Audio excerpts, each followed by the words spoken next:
Hi guys, today I'm going to share with you my recipe for making delicious homemade pancakes. Hey guys, and welcome to the Old Git Does Stuff channel. Today I'm going to share with you how I make pancakes. We start with the pancake batter. This is such a versatile mixture. It can be used for breakfast sweet pancakes, lunchtime savoury pancakes, and the same mixture can be used for Yorkshire puddings, for Sunday lunch, toad in the hole, or sausage in the hole as Gino says. That I'm going to be making later this month. And if you stick around to the end of this video, I will show you my tip for making thin pancakes. Right guys, let's go. I will put the recipe on screen so that you guys can either take a screenshot or write it down. Pause this video as soon as you see the recipe, and then you can write it down, screen grab it, do whatever you want. That'll give you some idea. Right guys, for this recipe I will be using 4 ounces, 113 grams of plain flour. You can use self-raising, it makes little difference. You can use wholemeal. I do not put any salt or any sugar in this. This recipe you can use for absolutely anything. You can use for sweet pancakes, you can use for savoury pancakes. So I don't add anything in at this point, except for 3 large free-range eggs or 4 medium free-range eggs. Half a pint, 10 ounces or 300 millilitres of milk. I use proper milk. You can use half fat, full fat, whatever. You can even use nut juice if you're lactose intolerant. Obviously, that speaks for itself. I begin by mixing the flour. This just gets all the lumps out of it. Any lumps that are there, just moves it around, and you can make a little well to pop your eggs into. Eggs.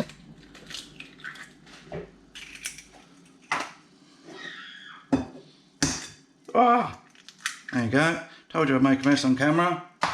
2, 3 eggs. Now there's going to be a little pause while I go and wash my hands. There we go, back again.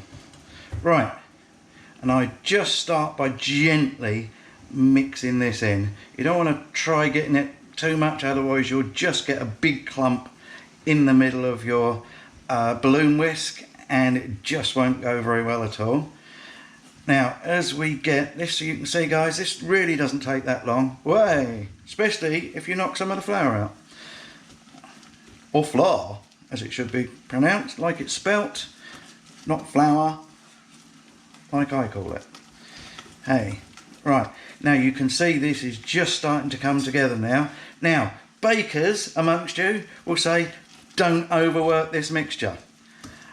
I am a little bit contradictory in I do overwork the mixture. You can see guys, that's still very, very lumpy, and I just like to work these lumps out. It just gives it a little bit of an easier time later. Now, while you're doing this, you can see this is starting to go just a bit stringy. That is what everybody tells you not to do. My trick for getting around this is just to leave it. Once I've added the milk, leave this for 20 minutes. It lets all the rest of those little lumps that are in there come out, and you'll have just a perfect batter at the end of it. Right, now I add milk a little bit at a time just to get this going. Mix it in. There we go. I'm doing this left-handed, I should change hands. There we go. A little bit more, that's it, perfect. Keep this jug, I use this for pouring the batter out of later on. Right, now just give that a little mix around. I shall probably cut most of this stuff out because you don't need to see me do that. Right, that's it, mix, mix, mix. That's it, pretty much done. Now you can see that's hardly got any lumps in it. That's perfect like it is. Just leave that now for a few minutes to relax and I will be back. As you can see guys, that's it, it's pretty much all mixed up. Leave this for 20 minutes now, just to let it relax, just to let those gluten thingies do all their thingy stuffy thingy, and I don't know what the words are. And go and have a cup of coffee, go and make yourself a cup of coffee, sit down 15-20 minutes, come back to this. I would come back halfway through just to give it another whisk, just to make sure there are no lumps in it. Looks like there still might be a couple of little ones. And yeah, 10 minutes, come back, give it a whisk, 10 minutes, come back, and then we'll be starting to cook. When you come back after 10 minutes to get it, whisk it up, I would then just stick a pan on the heat, get that warming up, ready to cook some delicious pancakes. Alexa, stop. Right, now our 20 minutes is up. This is just a lovely, smooth mixture now, and we will tip it into the jug. Also for this bit we will need some vegetable oil, a couple of sheets of kitchen towel, and it's already been on the heat, so guys, it's hot. This is about a 23 centimetre pan. It'll make an 18-inch pancake in the middle of it. It will make an 18 centimetre pancake in the middle of it. Right guys, now let's transfer some of this mixture back into our jug. This is a 500 milliliter jug, and it doesn't quite take, it's about a pint of pancake mix, doesn't quite take it all to start off with. Once you've made 2 or 3 pancakes out of it, the rest will fit in there. You can cover it with some cling film, put it in the fridge and save it for later. Right guys, this is YouTube on a budget right here. I have my daughter's GoPro, I have a torch standing on a toaster, and I have a table lamp this side just for lighting. Never mind, here we go. We need 2 sheets of kitchen towel. Already heated pan. We'll just fold the kitchen towel in half again, in half again, and then in half that way.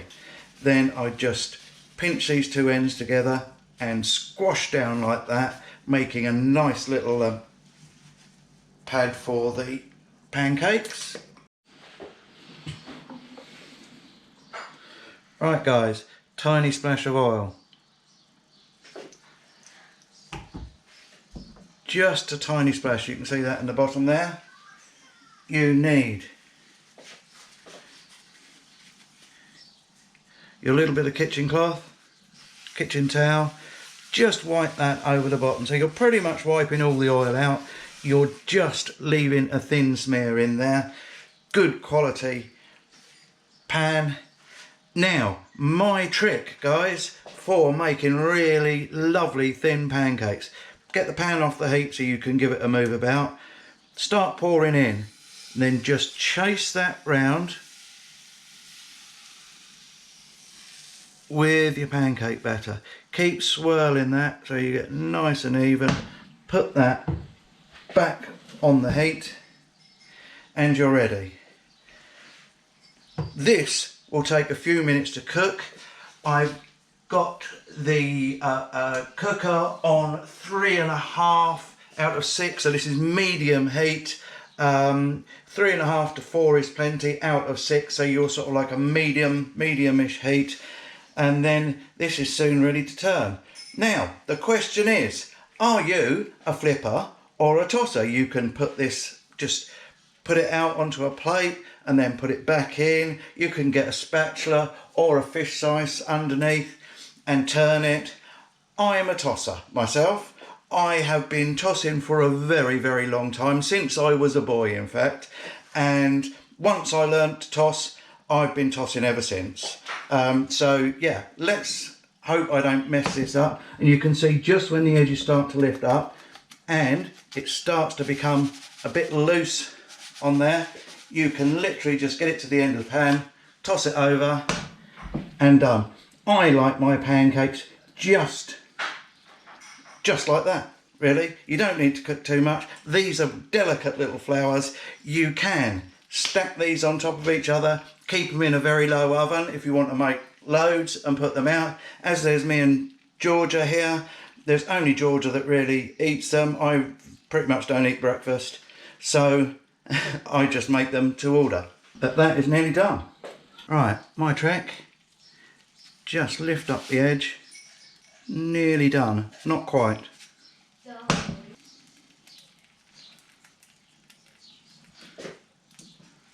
There we go, done as quick as that. Out onto a plate and serve.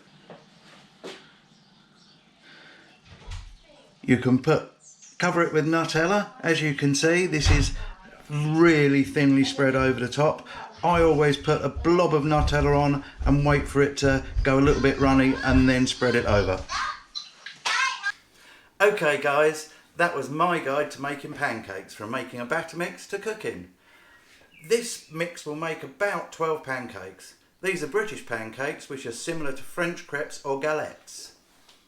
Hopefully you got a few good ideas on what you can do with the batter mix. Pancakes are delicate little flours and can be overpowered with a topping. I find a little bit of ham and cheese for a midday snack, or a teaspoon of your favourite sweet topping will often suffice. You can, however, fill them with vanilla creme and strawberries and raspberries and a raspberry coulis for a lovely after dinner treat. Comment below your favourite topping, or the controversial subject of, are you a flipper, or like myself, a tosser? I really would like to know. That's all from me guys. Thank you very much for watching. If you liked this video and found it useful, smash that like button and please subscribe to my channel. It really helps it grow. I hope to post every Thursday, so hit that notification bell to be reminded when my next video comes out. That's all from me. Bye guys.